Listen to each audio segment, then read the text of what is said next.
Good evening, everyone. Welcome to the West Yorkshire Football Show and our usual Monday night roundup of the weekend's action.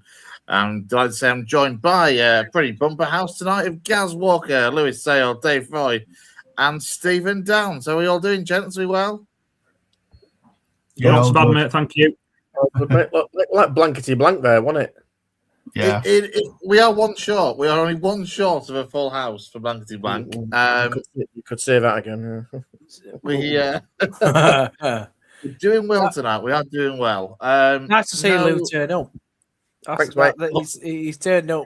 You can put me wage in my post, mate. Thank you. I mean, how are we all in general? How are we all feeling about the weekend's football that has been? I mean, for Gaz and Downs, you got draws. For Lou, you got a win in the NPL East, and Dave, the less said about your result, maybe the better for the time being. But yeah, how are you all feeling? How's football treating you all? I think me and Gaz might have similar stories tonight, to be absolutely honest. The only difference is Gaz at least is happy in his position. I am not. I'm happy, Downsy, but I'm quite nervous that we're going to end up bottling it. But we'll go on to that. Gaz, shut up. You're not bottling it. Stop Can I ask one question before we kick off? Pardon the pun. Why has Downsy got like a flip chart in his background? Has he got Huddersfield's tactics for the next game? Something ready to go? Apparently he's taking over from Liam Manning, so that's why he's having these conversations with Gareth Eagle. Dave's seen this office, right? It's a homemade dryer. That's what it is. I haven't taken it down yet. Look like a flip chart. Hang on, how come Dave's been invited to your house and the rest of us haven't? Hang on, it does look like that is a wall chart, to be fair, behind you, Downs. It does look like a wall chart. Don't concede in the 90-plus minute again. Hey. The reason Dave has seen my house is because he very, very kindly, after the Kevin Nagle interview, drove me back to Wakefield, and I gave him a few beers for doing that. By the way, he didn't drink them while he was driving. I just want to put that out there. Don't drink and drive. I'll just quickly say, Downsy weren't in the car on the way home when the cans were clinking around, so he can't actually comment. But no, I didn't. All right. Everybody else don't drink and drive. Dave obviously might have done. I didn't. I never did. I brought 4 home, full as well. But no, we did our post-interview after, didn't we, in that office? We did, mate. And if anybody hasn't seen it, please go check it out on the channel. Give it a like, subscribe to the channel, and please do comment. Grace, I've done your job for you there. It's all right, mate. Yeah, you've done that well, to be fair. Publicising, we have, that means to be fair. It's doing quite well, actually, on the old views front, isn't it? That last kind of interview that we had with Kevin Nagle a week or two ago. So, yeah, if anyone who hasn't seen it, it is on our YouTube channel. I'm going to start, though. Dave, with you, we'll start with a non-league side, so we'll work our way down the divisions. And, of course, in doing so, we start at the top, and that is with FC Halifax Town, our highest-ranked non-league side in our region. Now, when we spoke, was it? I can't remember. We won last week. The previous. Yeah, I know we were talking. We touched on the fact that obviously it was the last home game of the season for Halifax at the weekend, and that you were hoping that Town would end on a high. Didn't turn out to be the case, at least on the score sheet, I'm afraid, though, did it? It was a heavy defeat home to Southend, who are playoff bound. Talk us through it. There it is. This is our heaviest defeat. This is our heaviest defeat at home since November 2015, which was the 6-3 defeat to Braintree Town, which was Darren Kelly's final match in charge. And I think it was one of those days. I've now had a chance to look at others' views on it. I weren't actually in attendance at this game, and I've listened to Adam Lakeland's post-match interview, and it sounds very much like, I mean, of course, Southend are the better team. Everybody tipped the hat to that. But they seemed to be a bit of a case of anything Southend did was just went in the back of the net. I think there was particular periods in the game where I think we got caught out on the break, and there was a few things that happened during the game that swung it heavily in Southend's favour. I mean, we were drawing the game. We pegged it back to 1-1. And I think within a couple of minutes, we were already 2-1 down.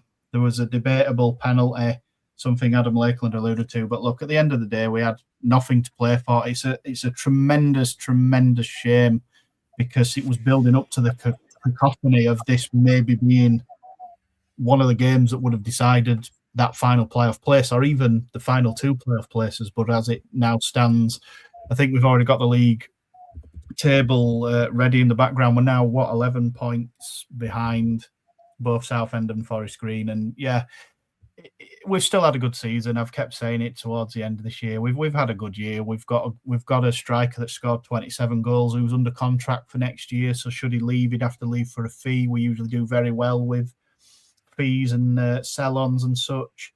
So the future's bright, but of course it's things we've discussed again offline and have touched upon on this show. What's the club going to do over the summer? Is the next news after we play Woking this Saturday, is the next time we hear officially from the club like, oh, we've got these friendlies, and that be in 6-7 weeks time, and everybody be like, when are we releasing season tickets? What's happening with shirts? Who have we signed? We seem to just hibernate over the summer. There's been a little bit of ready-made excuses the past couple of seasons. You know, we got into the playoffs last year and we didn't know what league we were going to be in. We all knew what league we were going to be in.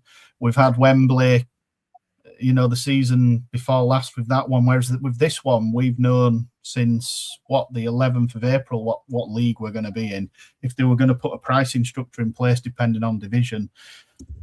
And it's kind of over to the club now. You know, we've said it. I've said it countless times on this show. We're not sure exactly where David Bosworth is in terms of his own health. You've got the Shea Stadium potential things going on in the background. And I mean, I spoke to Kate Durden, who's Halifax's MP, and she said, you know, we've spoken with David Bosworth, but it's been a few months since we've heard from him. And I don't know whether that's going to carry on into the summer. But would people rather we have season tickets out and I don't know, have stuff sorted early and have a season where we lose all those players and finish 16th, or would they rather have something like last season where the club's busy behind the scenes again in inverted commas, but they're doing that because they're interviewing and Adam Lakeland was successful? You know, it shows up, I think, the number of staff that work at Halifax behind the scenes. I mean, there's only really 3 people, if you include David Bosworth, who were publicly visible, shall we say. There's him as the owner. We have a secretary, and Lou Green is like, just does everything else as far as I'm aware. We don't have a commercial manager, and that's been one thing that you know, people have been speaking about a lot. We've had a lot of commercial managers over the last decade. I think off the top of my head, we've had something like 12 or 13 different people.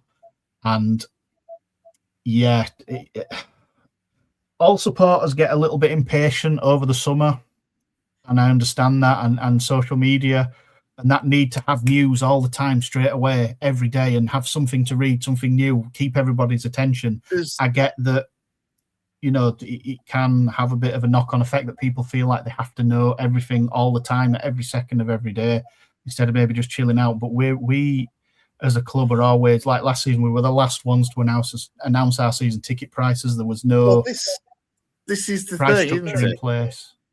Yeah, this is the thing, is that, you know, with Town historically, they've been somewhat the opposite. You know, whilst the fans want to know stuff, as you said earlier, Town historically kind of hibernated. Obviously, last summer it was a busy one in terms of appointing a new manager and trying to sort out some player contracts and that sort of thing. But that's a basic given ongoing thing. There should be still stuff coming out regarding, you know, the other things. I mean, just quick by a quick show of hands from the rest of you lads, stick your hand up if your club has already put out information about season ticket sales for next season, and season tickets have already been on sale for next year. Because I can speak for Lincoln on that front, and I'm assuming for you three, for City, for Town, and for Park Avenue / Newcastle, Lou, you know, all of the season ticket stuff's kind of well underway and on sale.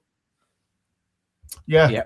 You know, we never do like early season tickets where you could pay maybe in 2 or 3 installments, and I know some clubs do that.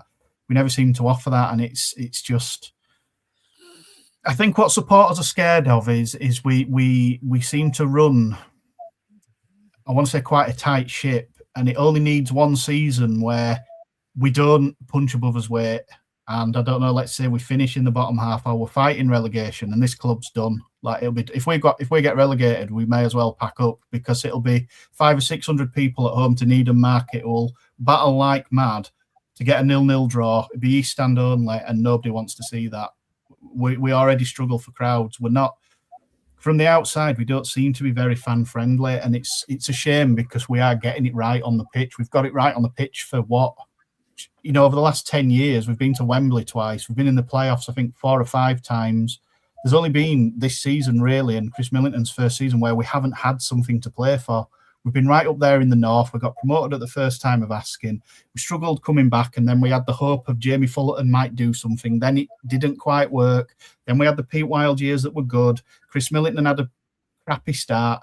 We still went to Wembley and won the FA Trophy, and then it's been playoffs, missed out. We've always had something to play for. We just have to have one year where we don't punch above our weight, and it could get incredibly toxic.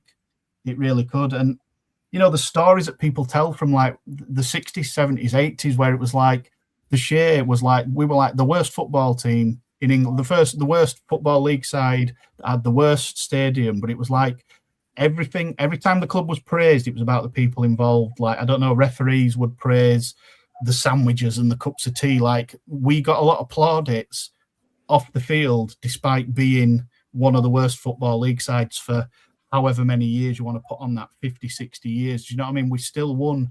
We won unofficial bits of awards. We used to have a good pitch, despite the fact we were struggling 4th division side. And there's not really a lot of that now. Like the pitch, everything with the club comes with a black cloud. Like the pitch hasn't just been sorted. It has been sorted, but now you've got the Football Foundation thing hanging around in the background.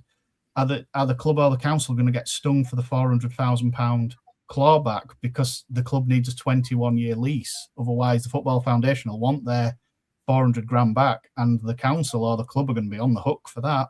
And it needs to be sorted in one way, in one shape or another. And obviously, being involved with stuff off the field with the Shea, there's not really a lot more I can say on that other than there's been mistakes made that are being pointed out, and responses are required because it's going to get things are already hitting the fan. To sort of coin maybe more of a Stephen Downs type analogy story. Whoa, hang on, don't bring me into this. Fire diarrhea hitting the fan from a man stuck up a tree or whatever else you want to do. It's messy. It is messy behind the scenes. But as you say, there's not too much that you can kind of go into. Downsy, let it go. There isn't too much, obviously, David, you can kind of go into on that kind of front. In terms of on the pitch kind of thing, as briefly as we can, where do we feel the chances of keeping hold of Will Harris between now and the start of next season? I'm not sure. I mean, so we'd love to keep him. He's just scored 27 goals, and he was out of favour at Spennymoor Town behind. I'm sure Lou might know it. Is Spennymoor have quite a famous striker? Glenn Taylor. Yes, that's him. He ended up second fiddle to him. So, look, a striker that scored 27 goals is going to attract interest. As I said at the start, he is under contract, though. It's going to require a fee or some kind of sell-ons with him. I think most of our players this season are actually under contract that we'd want to keep. There's a few. I think Angelo Capello might be one, where we need a few contract renewals, etc. But the main core of our team are under contract for next year, so it's going to require transfer bids and sell-ons for them to be dislodged. And I mean, the last time David Buzzensworth spoke more openly to supporters is what I've said on the show before. He's like, we get these players because we're putting them in the shop window for Football League, and it's frustrating because we can never get there as a club. They can get there as individuals. 4, 5, 6 players every year can get there individually, but we can never get there as a collective. Do you know what? We're probably not ready. I've just spoken about the fact that the club seems to survive on 3 people behind the scenes. Maybe we're just not ready for the Football League. You need online ticketing as an absolute basic, and everybody from, dare I even say, like the leagues where you've got Wakefield and stuff, people have got card payment stuff in place. We haven't really got any of that. You can go to the East Stand reception and pay by card, but how annoying would that be for away supporters? You don't just walk around the ground. You've got to walk out of the ground, down a hill to come back in. It's very, very inconvenient, but that's where we're at. We've always, throughout our history, been 20 years behind the norm. It's always been the same. I've said this to supporters. I don't know when letters became the technology, we'll have still been sending pigeons. We'd have still had pigeon carriers, and we'd still be sending telegrams when emails become a thing. We've always just been black and white when everybody's had colour telly. That's the only analogy I can really think of. We've always been that behind basis, on that analogy, as long as somebody's unplugged the fax machine, you should be able to keep hold of Will Harris then, hopefully. Yeah, I mean, I think some deals are even still done by fax even today. There's been stories of big clubs missing out on players because of fax machines having problems. I think De Gea at United might have been one, unless they're just saying them for a bit of a laugh. You know what I mean? You get the point. That was the best part of 10 years ago. It wouldn't surprise me if the club's still on dial-up internet. Do you know what I mean? We've always just been behind the curve. We've never just, I don't know, even just stayed with clubs. I mean, it's little things like that could certainly help, you think, with FC Halifax in terms of catching up and just simple things that could go a long way to helping bring investment into the club and get them on a sound footing going forward, I suppose. I mean, the Southend game, I mean, we still had a healthy crowd, but there was 600 Southend United supporters there. But then it was a 12:30 kickoff. They'll have had to plan that in advance. So by the time it's like, oh, well, we've not really got anything to play for, they've already booked a weekend to come for the early kickoff. But with advanced ticket sales, from a few weeks ago when we still had something to play for, would we have shifted tickets? Because the ground holds 10,000. It's not as if we're going to sell out or anything like that. But you get the point I make. I think more Southend supporters certainly would have bought advanced tickets for this match, knowing it was coming up. Like you get Hartlepool taking 1,500 to York and they're like 12th. But when them went on general sale, they'll have had a chance to get into top 7 as a for instance.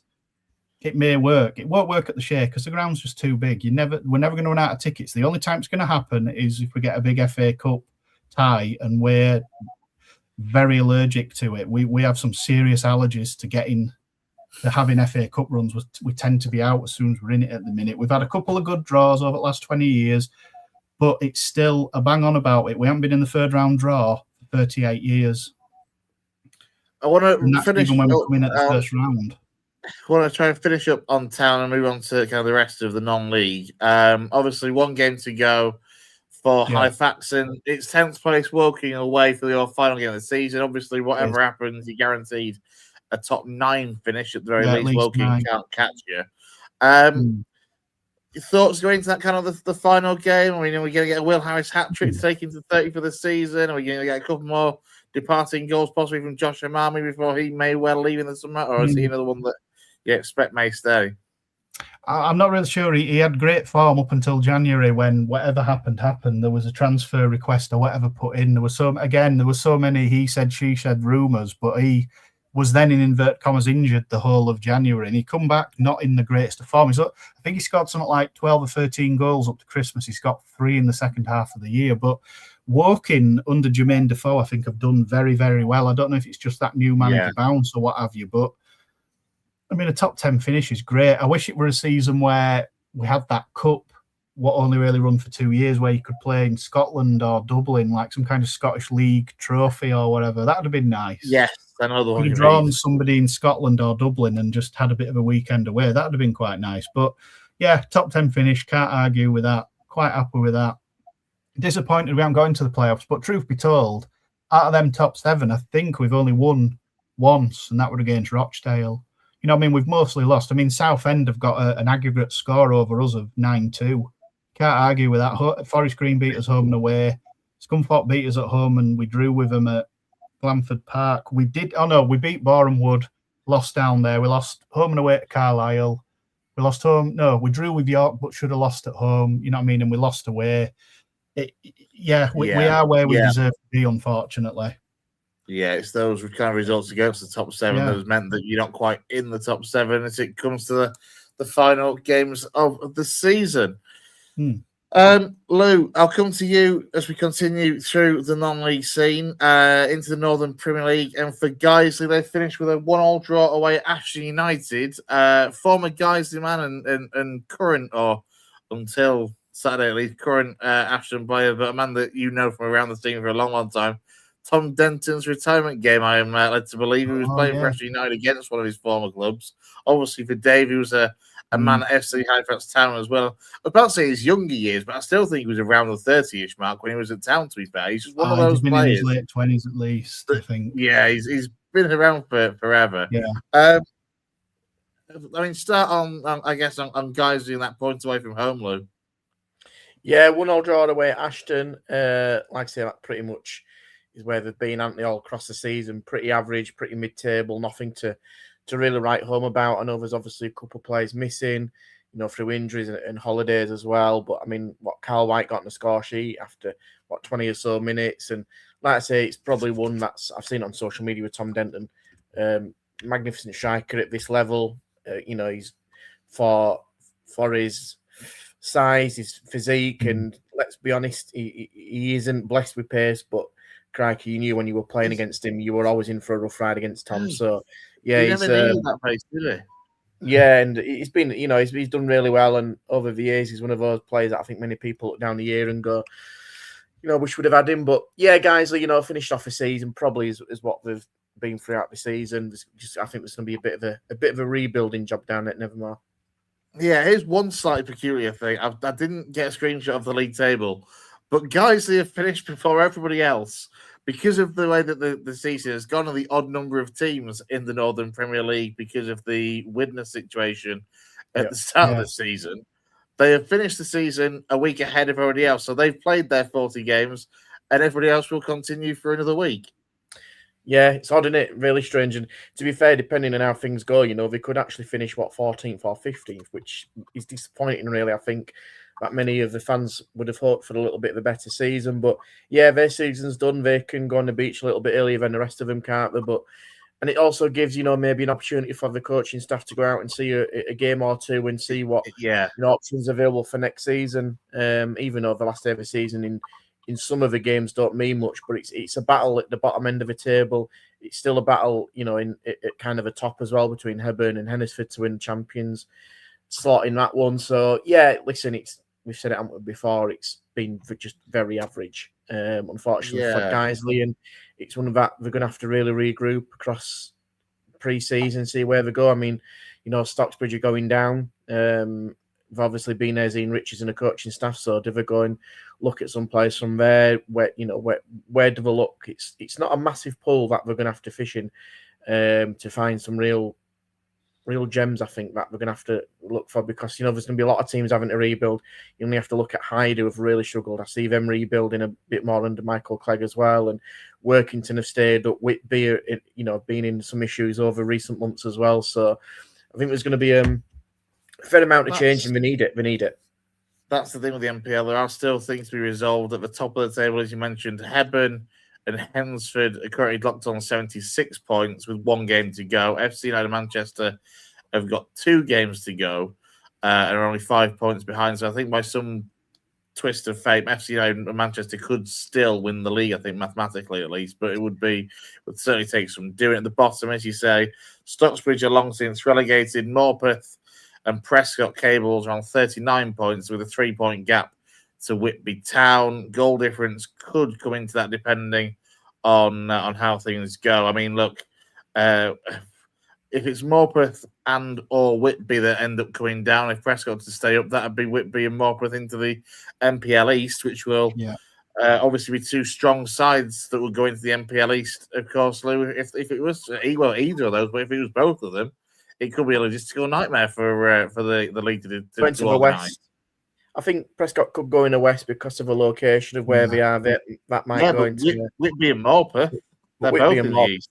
Yeah, they could be. Yeah, depending on who that is. But yeah, I mean, obviously Stockbridge are coming down. Obviously, there's Gisborough Town, Whitley Bay potentially coming up to the Northern Premier League East as well. So even though you might lose a few North East teams in that division, you're gaining a few more again. So it's the miles are still going to be wrapped up. But yeah, I think if Whitby did go down with Morpeth, it being in the east, but I suspect Prescott would probably shift across to the west. But listen, it's all to play for. I mean, just having a look in here, Prescott at home to Bamber Bridge, who were bang average mid-table. Whitby, let's have a look at where they are. at home to Cleethorpes. That's a tricky game. So, yeah, it's goes down to final. I mean, obviously, people know across our region, Lee Bullock as well, who's been at Bradford City in the past. He's manager at Whitby. And I know that they've really struggled to almost put some teams together in recent weeks. And watching his interviews, he's been frustrated because he's been there a while. But I think if they stay up, it's a magnificent achievement. But again, it's another club that's under a little bit of a difficult situation. But I think champions, I think Eben should beat Rush Hall. I think Ennisford have got some unbelievable players for that level, like ridiculously good. I'd expect them to probably win the playoffs. I mean, FC United have, people say the word bottle. I don't really like the word bottle, but have lost away a little bit in recent weeks. That, they were flying at the time, but they haven't done really well in the past 2 or 3 weeks, which has put them in the playoffs. But again, it's a team you probably don't want to face. But the way the situation is going to be, if they get through to the final, they could possibly have to play away at Hednesford, where if it had been at home, you'd have fancied the chances with a packed out Broadhurst Park. So, yeah, it's a tricky one. But listen, it's a shame we're not talking about guys because they're just nowhere near that mix. I mean, you know what, from the playoffs, Stockton, who being deducted points, level on points with Lancaster and Gainsborough. Let's have a look there. You know, they're 11 points ahead of Guiseley. That's a lot to make up for next season.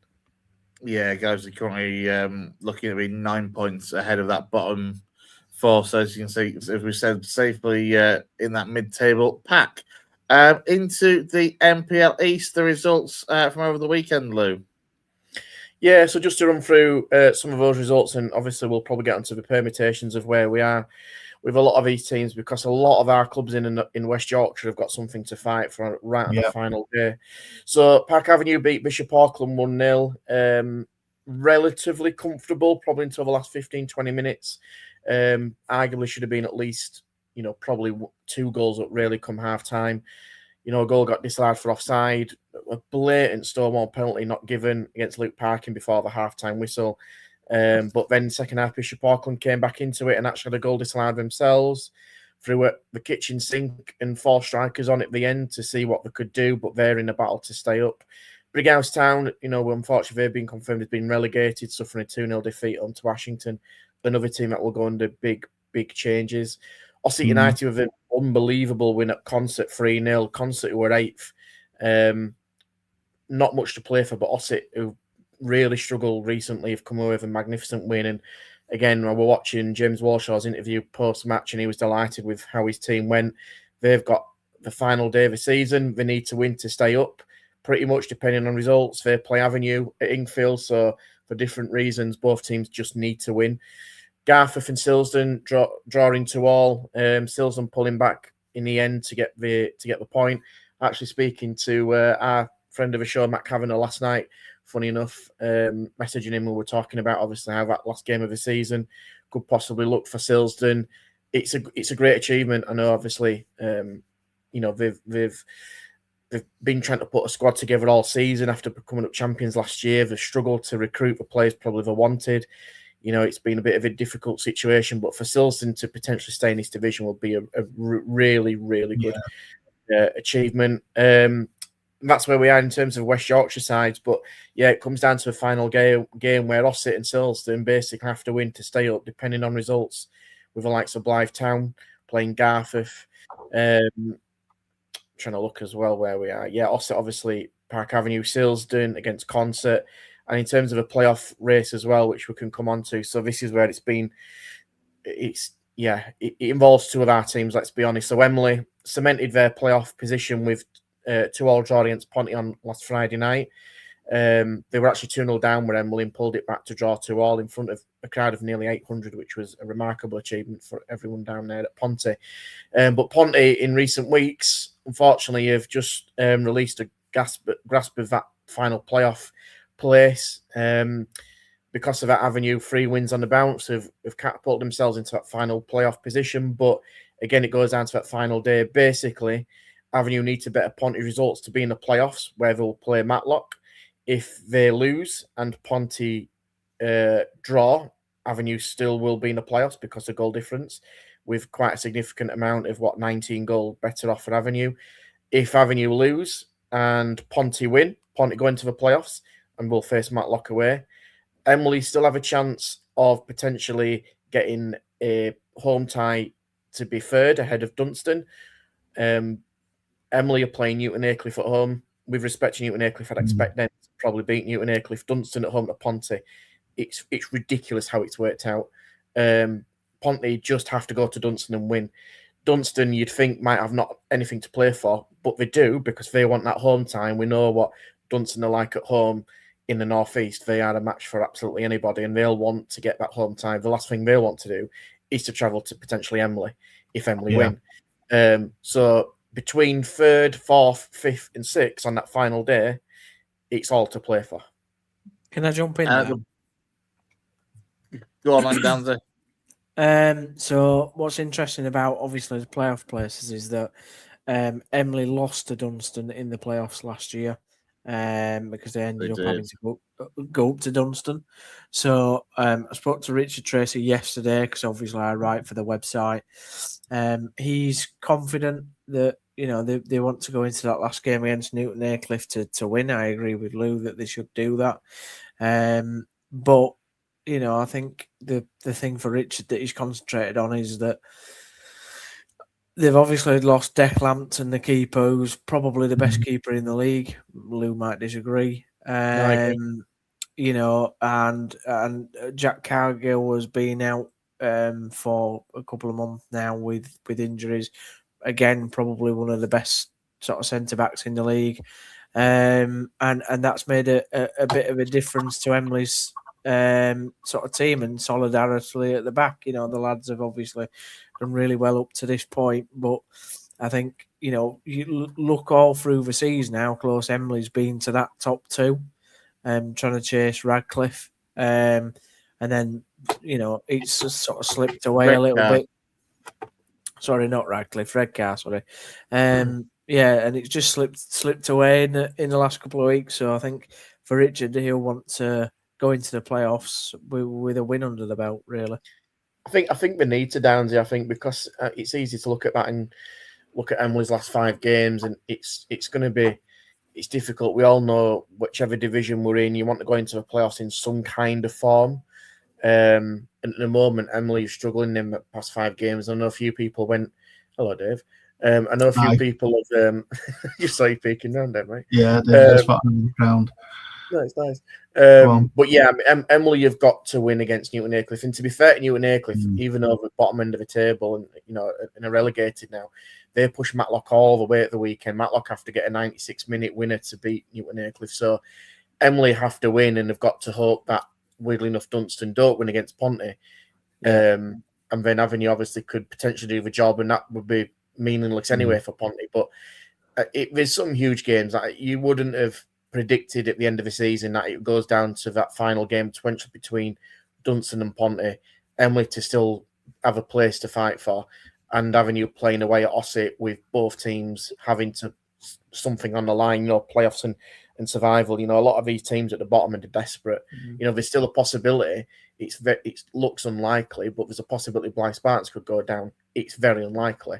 But a month ago, that looked incredibly the case. Silsden, just need to get the job done against Concert, Bishop Auckland, and Blythe Town. It's tough. It's really hard. Blythe Town drawing against Redcar is giving them another lifeline out of absolutely nowhere. I'd love to know, Lou, the points difference in the playoffs in terms of the heads to heads against each other. Because when I was talking to Richard, like I said yesterday, he said that actually, if you look at Emily's head to heads against the rest of the playoff teams, including Ponte, obviously, it's actually very good. So we're better against those better teams. Emily went up to Matlock and beat them, down to Matlock, and beat them 4-0. It just shows, doesn't it? I don't know what Avenue's record is like against the other 4 teams. You're right about Emily completely. Avenue haven't lost to Matlock all season. They went on the first day, drew 0-0, then beat them 2-0 on a Tuesday night.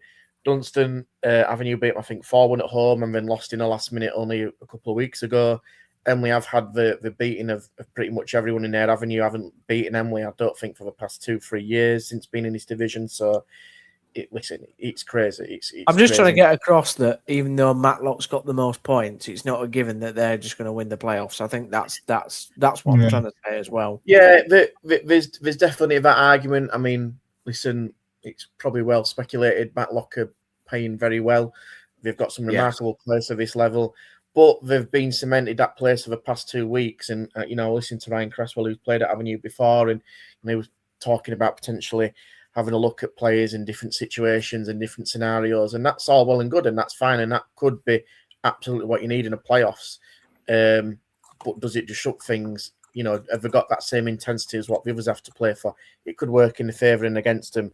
I mean, Matlock against Grimsby Borough at home, with respect to Grimsby, you'd expect Matlock to win, and they could rest a few players ready for that Tuesday night playoff game, whether that is against Avenue or Ponty. It doesn't. To be fair, it's just got to be what it's going to be. I think whoever goes into that final playoff place, whether it's Avenue or Ponty, will give Matlock a blooming good game. But look at Matlock's running, and they've been phenomenal over the past 2 months, and they're the ones that people don't want to play, even though they probably don't want to play the team who are going to play on Tuesday. It's crazy. It's ridiculous. Be great to have an Avenue Wembley final. I think that'd be magnificent. It's a possibility. Yeah, it's a possibility. I mean, Dunstan again have come really good at the right time as well. But are not the team of what they were last year, in my opinion. But I think we've said it, haven't we? Any team in that playoff is capable of beating anybody, and that's happened across the course of the season. Like I say, Avenue have picked up at the right time. But if they don't get the job done on Saturday, it's completely meaningless, and Ponty could do the job. But there's a different mentality shift now. Ponty have been chased for the past 3 weeks. They have been chased, and now they are the chasers. And Avenue have got that different mentality shift on Saturday where they knew they still have to win, but they're getting hunted down now by Ponty. And there's going to be, I can imagine there's going to be a lot of twists and turns on Saturday, and going to be people going to be looking at scores and hearing what the scores are. Avenue could be drawing, Ponty could be winning. In Avenue, have got to go for it. We've just got to go for it then. So, but even if Ponty win, that puts them on 74. And I think if Avenue draw on 74, so again that would see on 73. So that's not good enough for Avenue.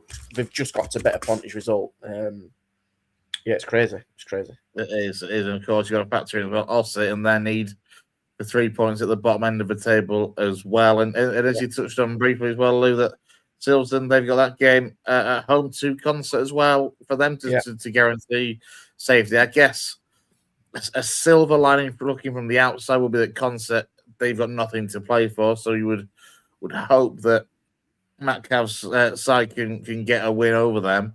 And obviously, Ossett and Avenue, you look at that league table, depending on what happens in the North East, or the likes of Bishop Auckland and Blythe Town, it could be a good afternoon in the end for both of our West Yorkshire sides in that game, or a heartbreaking one for one of them.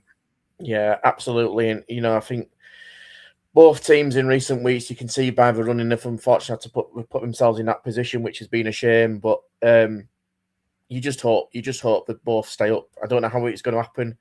I don't want to tempt fate. I think one will go down, and I don't know who that is. I really can't choose it. You don't want anyone to go down, but listen, if we can get rid of 3 North East teams, that's great. It's obviously, really disappointing to know what's happened there at Brighouse.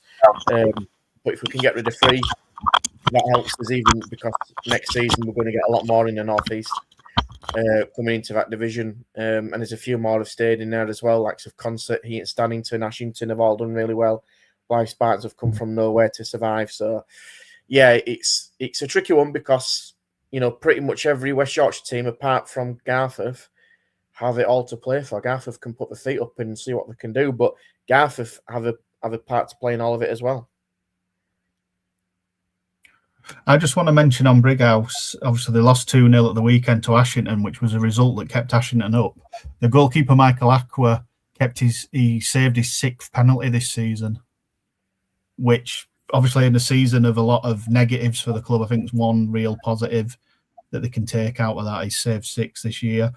And it was 0-0 till half time, etc., and stuff like that. But once Ashington scored, it's been a case, I think, for all the games I've seen in this second half of the year. Once Brighouse go behind, they have pretty much lost the game. But yeah, Michael Aqua's kept 6 penalties out this season, which is a real plus for him on a personal thing. I know Brighouse are quite the general vibe for the clubs. They're quite happy to be relegated or be demoted down. Drop that level. For what Lou's been saying, there's a lot of travelling involved at this level, at North East level, which then feeds into, well, if you're promoted up to the NPL, you really have to be going for it. You can't sort of go up to make the numbers, which is what we're seeing with Hebburn. Hebburn were at this level and they got promoted up into this level. Like, once you go up again, you've got to go for it again, because I don't know, that's the general vibe I've got. If you get promoted, you've got to go up and push for the North, because there's no point just going up to make the numbers up, because then you end up maybe in a situation a bit like Liversidge, where they went up and they had all that momentum, etc., and they've ended up dropping 2 levels. I know they've won the league below this season, but yeah, it's both those levels are the same. They're all over the country. Obviously, you've got people like FC United and a few Lancashire clubs, but yeah, it's mostly up and down, isn't it? North East all the way down to like Derbyshire, Lincolnshire, and yeah, Brighouse would rather not speculate to try and accumulate. They'd rather just play it safe, know what they've got, and play at the NCEL level, where most of the league's Yorkshire. You've got Parkgate at Rotherham. I don't know what the furthest north and south are in there. It may even be Tadcaster down to somewhere like Parkgate, which is Rotherham, or a Sheffield club. It's pretty much a league of Yorkshire teams, which we've covered in the past.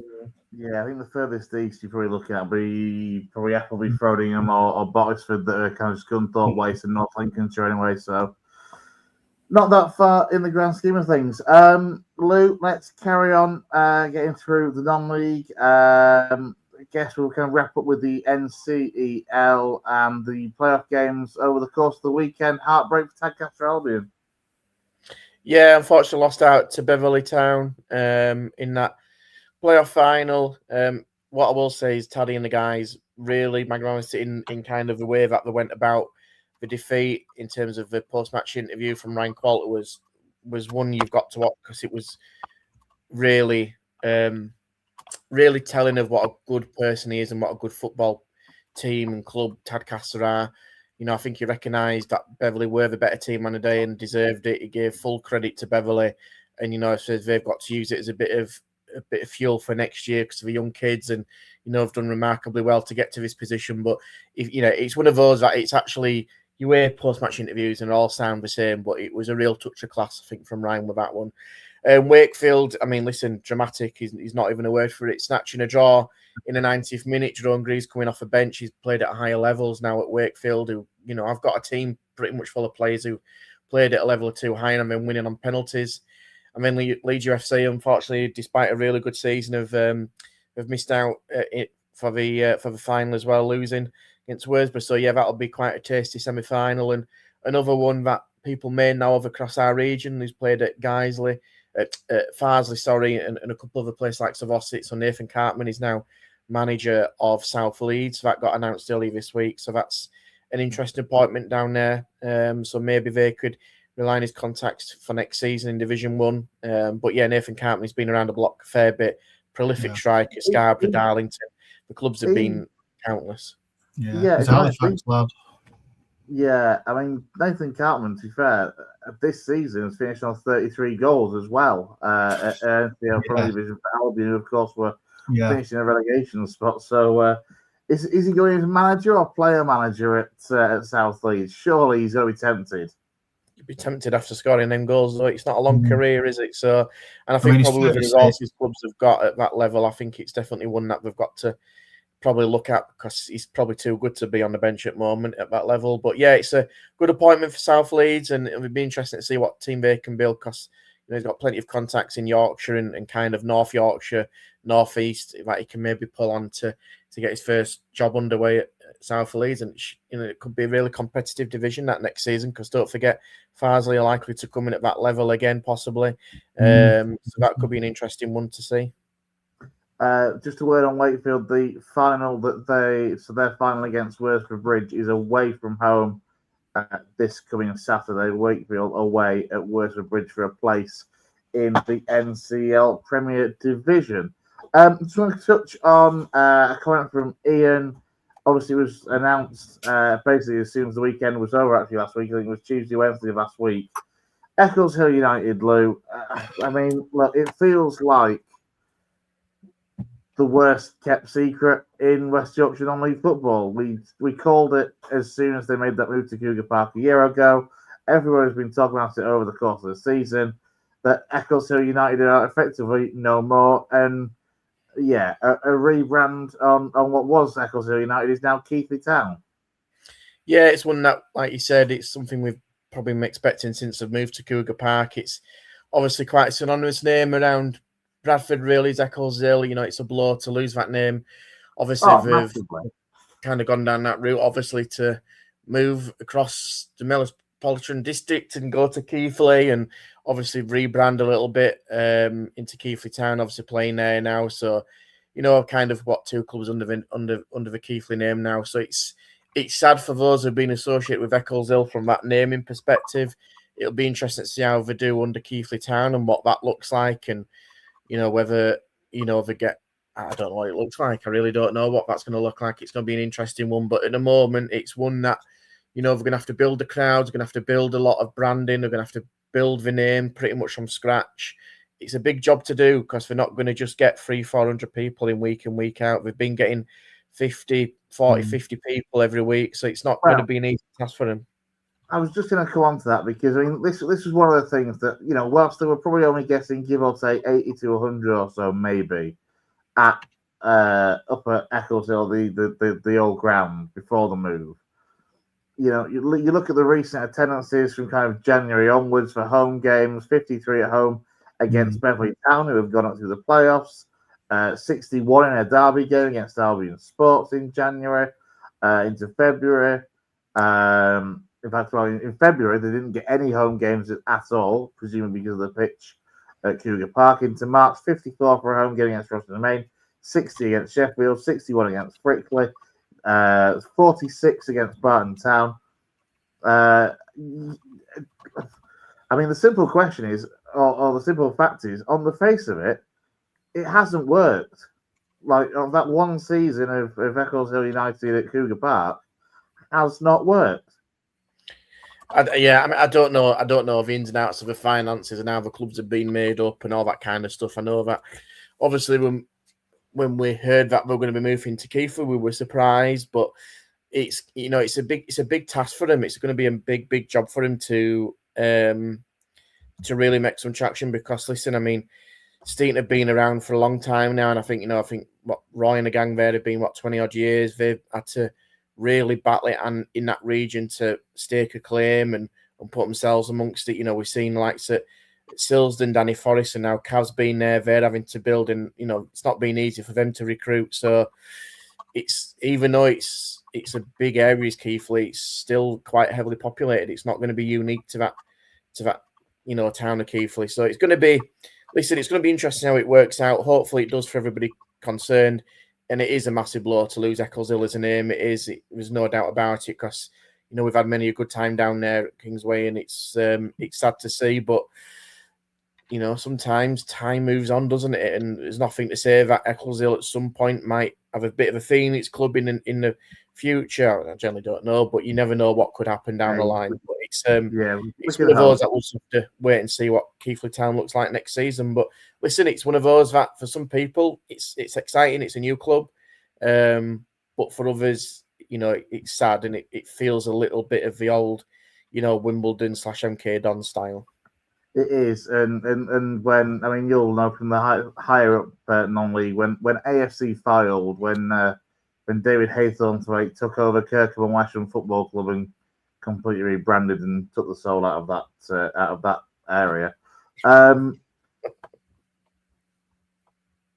Where was I going from there? I've completely lost my train of thought for a second. I was just checking some of the comments as well that we've got. One about Bradford, which we'll come to in due course. Hello, anything else going on the non-league scene? And I think that probably covers everything for the time being. We'll rattle through League One and try and get ourselves wrapped up. So I appreciate we've done nearly an hour on the non-league side of things. They're busy at this time of year, of course. Turn attention then to League One.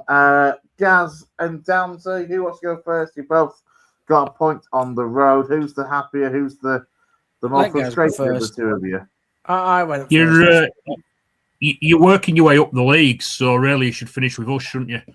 That is true. That is true. So, yeah, let's go for the lowest ranked League One side then, as it stands on the table. Gaz has had what an hour. Gaz has had an hour. Just want to point this out. He's had an hour to plan that line, ladies and gents. He's had an hour. Right. Well done, Gaz. Well done. Superb, mate. I hadn't really got all to say, just that I'm just sick of conceding in the 11th minute of extra time or whatever bullshit the referee puts on this week. Oh, he's thrown it in there. I've thrown it in, Lou. I've just thrown it in like the players threw in that last goal.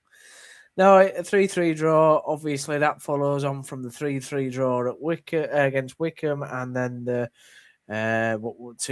I think it was 2-2 from memory against Cardiff. Yesterday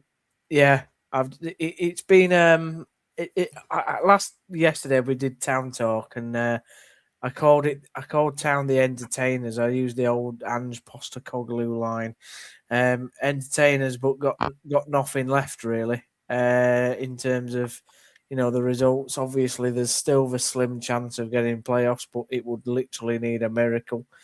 A genuine miracle for us to get in there. So yeah, disappointing again to the players worked so hard against a promotion team in Bolton, promotion chasing team, sorry, and just ended it at the last minute. It was a good finish, but people weren't closing. Great goal. But people weren't closing him down, Chris. And so, you look at every equaliser that we've had this week in the last 30 seconds, and they could have all been stopped in one way or another. That's how many games have Stead and Drury been in charge for now, Downsy? Oh God! Thanks for putting me on the spot. There you came in. Sorry, mate. The first game was. I think it's 5 now, isn't it? Or 5 or 6. I was going to say, how many games left have you got to go? Hasn't there been added time goal in every single game that they've been in charge of? Either for or against you? No, because it didn't happen against Reading. Reading was the first one. Sorry. So the others are on, hasn't there? But yeah, the majority of the other games, yeah, there has. Yeah, it's a case of being just like I said, guys. Really sort of entertaining fixtures, but just can't loss of concentration at the end, mate, all the time. Sorry, I just don't mean to pull you up, but Lasse Sorensen scored him a 96th minute against Reading, so it is all 5 games. Oh yes, it is all 5 games. Yeah, correct. So you had the Sorensen one against Reading, and then didn't Leeds score in the 116th or something against Leyton Orient? Against Leyton Orient. Yeah. Yeah. Have you had 2 goals for you and 3 go against you? Is that's bloody ridiculous? Yeah. Yeah, Leeds in the 116th against Orient. The Wickham game, obviously, there was a goal for Town in the 96th and a goal against him 90 plus 11. The Cardiff game, it was 90 plus 5 for Salic to equalise. And then, the 90 plus 11 that Bolton equalised at the weekend. It's absolutely bonkers at the moment. Yeah, it's mental. Might be the 90 plus 20th against Mansfield on Saturday. There's not much more to say in terms of, that this week has killed Town's. I say this week has killed Town's promotion playoff chance. It's not this week. It's results against Wigan at home, Northampton away, Burton away that have killed this season. It's not in the last week, but what the last week has shown is systematic failures in terms of, concentration, defending till the end, and having the ability to, you've shown the mentality to go up against these sides and in some aspects play them off the park. But in then other aspects, it's the hope that kills you, and it's just typical Town, unfortunately. Well, there we go. Let's move on from Town on that. Let's just keep it nice and simple for this week. Gaz, anything to be a bit more positive about for Bradford? Not really. They're in the playoffs. It's far more positive. We're we're bottling it, I think, as it's at the moment. You cannot go to any game and have a man advantage for 94 minutes because their 92 minutes, red card after 8 minutes. Sorry, 82 minutes, get my maths right. 8 minutes, they had a man sent off. So we had 82 minutes against 10 men. Conceded first and got it back to 2-1, winning 2-1, and then somehow ship a 96-minute equaliser against 10 men. The performance just wasn't really very good. Sorry, mate. It's a former Guiseley loanee, Leo Farrell, as well. He got a few in Guiseley colours over the last couple of years. And, he gets an appearance for his senior side, a rare appearance for his senior side, and gets himself on the score sheet against you. Yeah, someone mentioned to me that he'd been at Guiseley. Basically, the story of the game was we started reasonably well in the first couple of minutes, and then Barnsley had a man sent off. I don't know if you've seen it. It's not a great tackle. He goes over. You couldn't tell from where we were properly, but when you watch it back, he goes over the top of the ball, and it's right in front of the referee. And he's literally the red card's out before anything else can happen. Really, it's really, really quick from the referee. It's right in front of him, like I say. And then for an hour of that game after the red card, City gave a perfect example of how not to play against 10 men. Just went long, and I know that a lot of our tactic is to hit the diagonal to the wing back, but we just kept going long, and we stuck with 3 at the back when Barnsley went to 1 up front, and it just didn't work. And Barnsley just gobbled it up, and arguably were the better side for a good hour after they'd gone down to, despite having a man less than us. And like I say, we looked like the team that were a man light, and then they got the goal just after half time. They made a change at half time, brought an extra defender on, and started going a bit longer themselves. Long throw into the box, and second week on the trot, we've not dealt with a long throw into the box, and O'Connell scores, and it seemed to wake us up a little bit.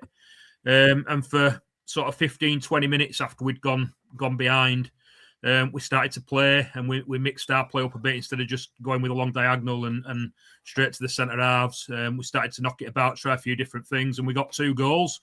First one's Nick Powell's first goal for City. He's been out injured for a heck of a long time, just like he was at Stockport.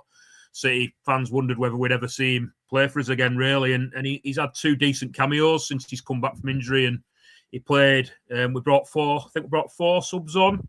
We basically went from our usual 3-4-3 to we went 4-1-4-1, and we just had Power sitting in front of the back 4. Powell was the centre forward, and then we moved Humphreys to the left, and we had Lapsley and Sarcevic in the 10s, and we had Nerfil on the right, and it worked for, like I said, 15-20 minutes. It's a great ball in from Humphreys. It's a good header from Powell. It's 1-1. And then the second goal comes not long after. It's a ball in from Torre. And I think you couldn't tell again from the away end, really, but it looked like it had gone straight in. But when you watch it back, Mark Roberts has flicked it past his keeper. And you just think then, with 8 minutes to go, you've got a man advantage, just see the game out, and we contrive not to do it. It's just ridiculous, really. Alexander came out afterwards and said that it were unacceptable to concede in that manner against 10 men, and he's right. We had enough experienced players on that pitch to see that game out, and instead of doing the professional thing and taking the ball to the corner or whatever you might do, we were trying to score a third goal, and we've got done. And we kept giving corners away and just giving them a chance, and eventually, like I say, it worked, broke, and Ashby's in no man's land. Farrell gets across tilt, and he bundles it in at the near post, and yeah. Bad day, really. Sorry, guys. It's just a bad day, really, because that was I think if we'd have won that, you'd have said we were pretty much going to be finishing in the top 6. And now we look like we've got 3 tough games to come. We've got Plymouth at home tomorrow night. We've got Bolton at home on Saturday, both going for the playoff positions themselves. And then we've got Exeter away on the last game of the season, who might need to win to stay up. So we've put ourselves behind the 8 ball and given ourselves a job to do by losing to Stevenage and throwing 2 points away against Barnsley. I think we need to win one of these 2 home games against Plymouth or Bolton to make sure that we finish in that top 6. And if we don't, it's going to get very, very nervy. A couple of comments, Gaz. Sorry, Dan, just want to go on to the comments first. Gaz, Charlie Oscar says, Gaz, it felt like a defeat on Saturday, such poor performance. Tomorrow night is crucial, but a really tough game. Alexander is wrong about Humphries. You look far better playing on the left. Your take on that? Yeah, I agree with him. I've said all season, when I've seen Humphries, he looks a lot better on the left, and that's what Barnsley fans said. And so we've had this debate raging on all season. Alexander told him when he signed he was going to be a striker, and I just don't think he works hard enough to lead the line with the press. And yeah, I think he looks a lot better out on the left. He actually did an interview. I spoke about it on the pod a couple of weeks ago when he scored. I can't remember who it was against now. We won 1-0 at home to somebody and he scored the goal playing down the middle, and he was asked about it and basically said he doesn't enjoy playing down the middle. He'd rather play on the left-hand side, which was a very, very telling comment to make. And he's right again.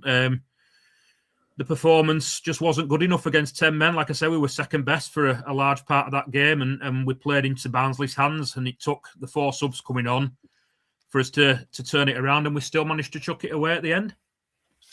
Gazov says it was good to see you on Saturday. Unfortunately, got towned in the last minute. Won't be content with us having a playoff place until it's mathematically confirmed. Nervous for the running. I mean, he basically was just echoing along the lines of what you were saying, plus throwing in a last-second town dig. Yeah, I met him on Saturday. He stopped me as I was on my way into the ground and said he'd been watching the pod, and it was him that commented last week. So yeah, it was good to get a positive feedback about the pod, and good to meet him. And he, again, like you say, everyone's saying the same thing.